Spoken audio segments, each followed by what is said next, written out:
Super. So can you share a specific personal experience or pivotal moments from your journey in the field of digital health and Nutri-Pharma that significantly influenced your career trajectory and approach to wellness? Yeah, I think it was really a culmination of things, which started way back when my mom was diagnosed with breast cancer roughly 10 years ago and had a full mastectomy and a pretty brutal recovery from chemo, et cetera. And then my brother had a very significant accident falling from Catterskill Falls, which is roughly 80 feet. He fell down and had to be airlifted out in a helicopter, et cetera. He had 8-9 surgeries to repair his, extensively damaged body. And I saw kind of the care that they got, as well as the lack of care, the gaps, and that was starting to kind of, I think starting to germinate in my mind. And then I was training for the New York Marathon, and I had a stress fracture from all the training, and it was very slow to heal. And I was in a boot for, ended up being much longer than it should have been. And I went back to my doctor and I asked, the question which many patients do is like, what more should I be doing, or what can I be doing? And the response I got was totally unsatisfactory. It's just go home and rest. And so that was sort of the first aha of, hey, wait a second, am I nutritionally compromised? And if I am, why isn't my doctor talking about that?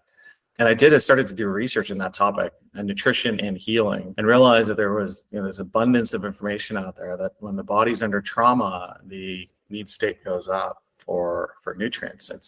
This is not rocket science, right? The body's working harder, it needs some of the building blocks of the tissue that it's trying to repair. And yet it wasn't being used in medicine in an effective way.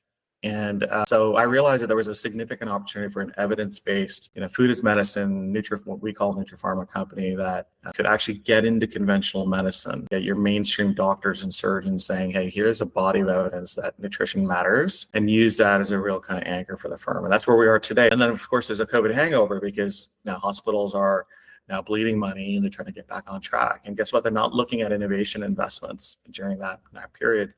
So, but you have to be resilient, and you have to find ways to make your model work.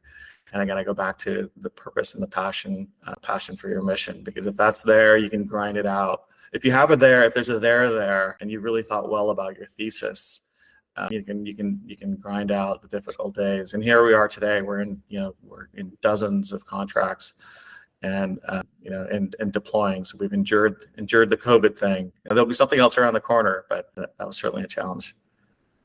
There's always surprises, right? Entrepreneurship is always full of ups and downs.